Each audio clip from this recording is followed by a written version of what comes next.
Bonjour et bienvenue sur ce format intitulé Une bouteille à la mer.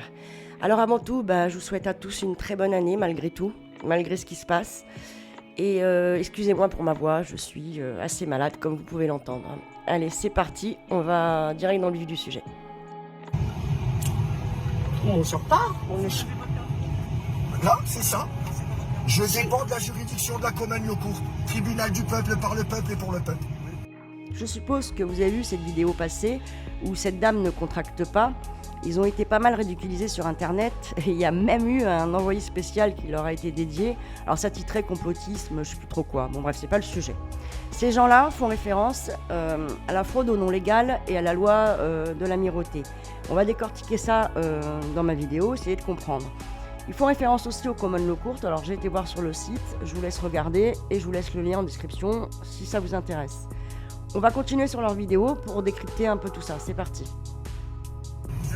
C'est ma pièce d'identité et c'est mon permis de conduire. Si. Alors sachez que le code de la route, c'est un code, c'est pas une loi et c'est qu'un arrêté depuis 1922, non signé dans le journal officiel du Code civil français. Ah bah oui, on va jouer, si vous voulez. Donc votre nom c'est comment? C'est Pierre, de la famille Legrand par lui dire. Votre nom de famille, c'est quoi? C'est Pierre, de la famille Legrand par lui dire. En minuscule, s'il vous plaît. Je n'appartiens plus à l'entreprise République Française Présidence. Bah oui, c'est une société depuis 1947. Donc j'ai été vérifier cette info. La France est bien enregistrée comme une entreprise République Française Présidence à Paris. Vous pouvez le voir sur l'écran. Il y a les infos sur là où c'est domicilié, le numéro SERET. Quand vous descendez un peu plus bas, vous avez le dirigeant, qui est évidemment Emmanuel Macron. Puis après, vous descendez plus bas, vous avez les infos sur l'entreprise. Alors, ce qui nous permet de venir donc à cette fameuse loi de l'amirauté, ce qui est dit sur Internet et ce qu'il faut prendre et laisser. Voilà, allez, c'est parti.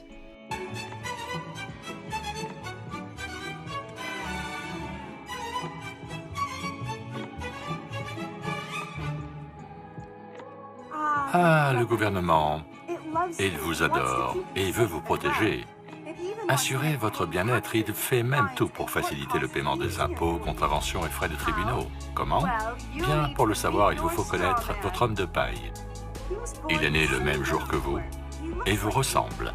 Il a le même nom et il vit dans votre maison, mais vous n'avez jamais su qu'il existait. Vous avez même payé ses impôts et contraventions, mais le pire, c'est qu'il est mort dès le premier jour. De chaque certificat de naissance émerge une personne juridique, ou plutôt une fiction juridique, qui a le même nom, pour vous amener à croire qu'il s'agit de vous. Donc, il y a un vous, humain, et un vous, papier, plus communément appelé un homme de paille. Et quand il vous semble que le langage parlé par les officiels, les juges ou la police est l'anglais, cela n'en est pas, c'est du jargon juridique, employé pour obtenir votre accord sur des contrats verbaux ou écrits, sans même le savoir. Tout provient du Black's Law Dictionary. Par exemple, lorsque la police vous demande « Vous comprenez ?» vous allez dire « Oui ». Mais ce qu'ils disent vraiment est « Acceptez-vous de vous subordonner à notre autorité ?» Oupsie daisy. Vous venez juste d'entériner un contrat verbal avec eux, ces futés agents du gouvernement. Savez-vous qu'à chaque fois que vous enregistrez quelque chose, vous en cédez la propriété à la personne de l'administration? Absolument. À chaque processus d'enregistrement auprès de l'administration, celle-ci considère que cela lui appartient. Vous immatriculez votre voiture? Génial. Maintenant, vous êtes le gardien immatriculé de votre véhicule et le gouvernement peut vous l'enlever si vous ne payez pas vos taxes d'homme de paille. Vous attendez un joli poupon? Eh bien, alors il vous faut signer pour votre petit chéri un certificat de naissance et tout le processus peut recommencer en créant un nouvel homme de paille pour votre nouveau-né. N'est-ce pas génial? Donc quand Junior va grandir, il va pouvoir générer des revenus exactement comme vous. La signature du certificat de naissance représente la déclaration de votre enfant à l'administration et le place ainsi sous la tutelle de l'État. Et si celui-ci n'est pas content de l'éducation que vous lui donnez, il s'arrogera le droit de changer les règles ou de vous en enlever la garde. Pas assez d'école, non déclaré, trop bruyant, et ce sera direction des services sociaux pour les petits. Quand vous recevez une facture, elle concerne votre homme de paille, pas vous. C'est pourquoi les factures, les contraventions et les commandements commencent par monsieur, madame ou mademoiselle. Des fois, votre nom apparaîtra en lettres capitales, comme sur les pierres tombales. Ça, c'est parce que votre homme de paille est mort. Et n'est qu'un stupide morceau de papier imaginé bien avant que vous ne puissiez comprendre, encore moins consentir. Quand vous allez au tribunal, vous représentez votre homme de paille, donc vous, l'être humain, allez supporter des coûts, des taxes, des amendes en son nom. L'humain que vous êtes n'a pas besoin de les payer. Mais vous avez passé un contrat avec le tribunal en acceptant de vous présenter en lieu et place de votre homme de paille, de votre personne juridique, ce qui est exactement ce que le gouvernement attend de vous. Tout cela est un peu confus? Ne vous inquiétez pas, le gouvernement ne veut bien sûr pas que vous le sachiez. Car si vous en étiez conscient, vous arrêteriez de payer ces choses qu'on appelle taxes ou contraventions, car comprenons bien qu'en vous rendant au tribunal, vous représentez votre homme de paille. Mais vous êtes vous, un être de chair et de sang. Votre homme de paille ou personne juridique n'est qu'un bout de papier dont l'existence se matérialise par votre certificat de naissance et vous avez cru que c'était vous. Grand étourdi. Alors ce qu'ils expliquent dans cette vidéo-là, c'est la fraude au nom légal, qui est en lien direct donc avec la loi de l'amirauté. Je vais vous mettre une autre vidéo que vous pourrez trouver sur le site de Valérie Bugeaud, qui a été docteur en droit à l'Université de Paris, qui a été avocate en fiscaliste, entre autres, et puis qui a écrit des bouquins sur le sujet.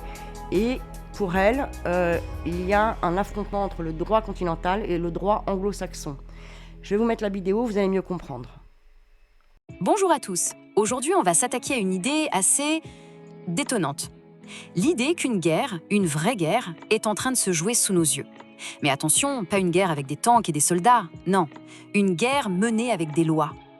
Alors, est-ce qu'une guerre pourrait se mener avec des lois plutôt qu'avec des armées? C'est la question de départ et elle est vraiment au centre de toute l'analyse qu'on va explorer ensemble. L'idée, c'est ça.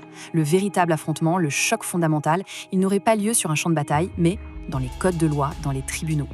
Et pour appuyer cette idée, voici une citation qui pose les bases. L'auteur, Valérie Bugeaud, nous dit en gros ceci. Il y a une guerre du droit, menée à fond par ce qu'elle appelle l'empire commercialo-maritime anglo-saxon.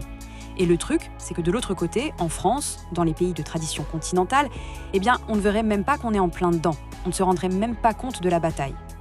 Alors, pour bien comprendre de quoi on parle, il faut poser les choses clairement. Qui sont les combattants dans cette histoire? On va définir les deux mondes, les deux visions du droit qui s'affrontent. Et là, on voit tout de suite que c'est un choc frontal, une opposition quasi totale. D'un côté, on a le droit continental. Son ADN, c'est le droit naturel, la protection de la personne humaine. L'État est une entité publique, au-dessus de la mêlée commerciale. De l'autre, le droit anglo-saxon. Là, c'est une autre musique. Le droit est vu comme un outil, un levier pour les puissants. Tout est commerce. La notion même d'entité publique n'existe pas vraiment. C'est vraiment deux philosophies radicalement différentes. Pour bien piger la logique du droit continental, il y a un concept clé à avoir en tête, le droit naturel. Qu'est-ce que c'est?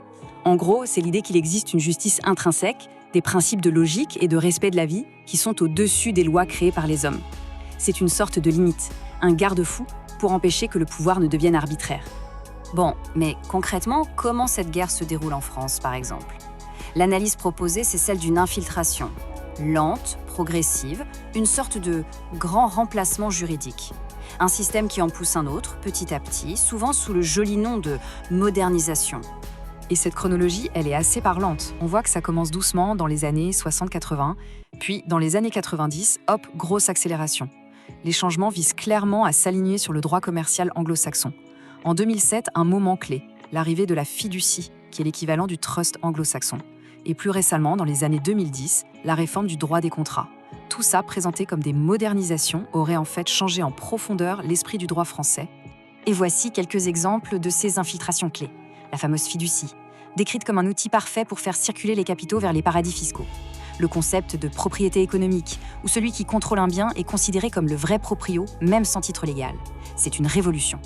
On a aussi la cession de dette qui change de règle, le brevetage du vivant qui avance. Chaque point ici est présenté comme une pièce du puzzle, un cheval de Troie qui s'installe pour transformer le système de l'intérieur. Maintenant, on passe à un niveau supérieur. Parce que derrière les textes de loi, il y aurait une arme encore plus puissante. L'arme ultime de cette guerre, la monnaie. Le contrôle de la monnaie. Ici encore, on a deux visions qui s'affrontent.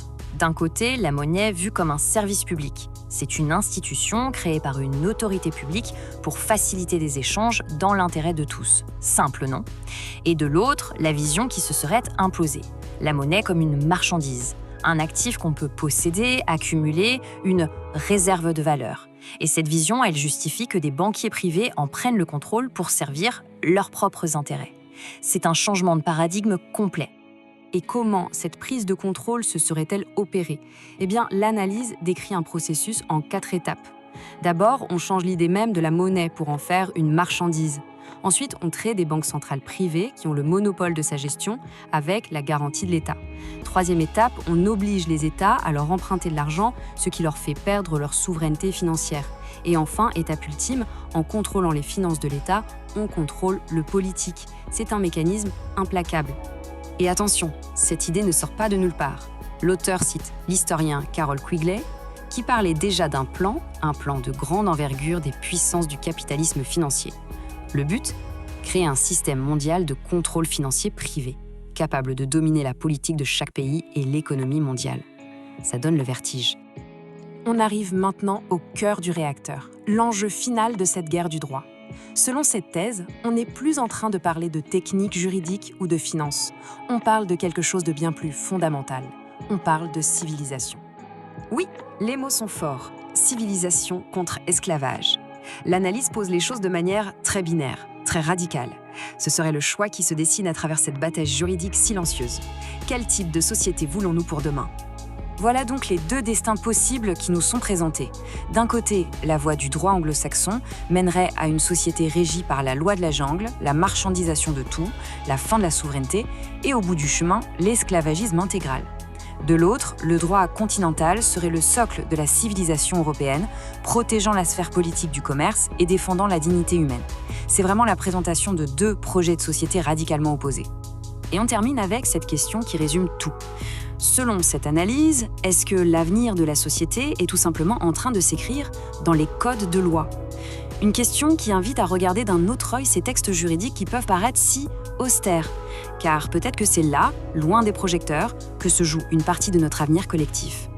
Voilà les amis, cette vidéo va se terminer là. Alors j'espère qu'elle vous aura un peu éclairé sur la fraude au non légal. Si le sujet vous intéresse, n'hésitez pas à chercher des infos. Moi je vous mets les sources comme d'habitude. Je vous laisse avec cette petite dame qui aura le mot de la fin. Je vous fais des gros bisous. Prenez soin de vous. À la prochaine. On ne contracte pas. On ne contracte pas. On ne contracte pas.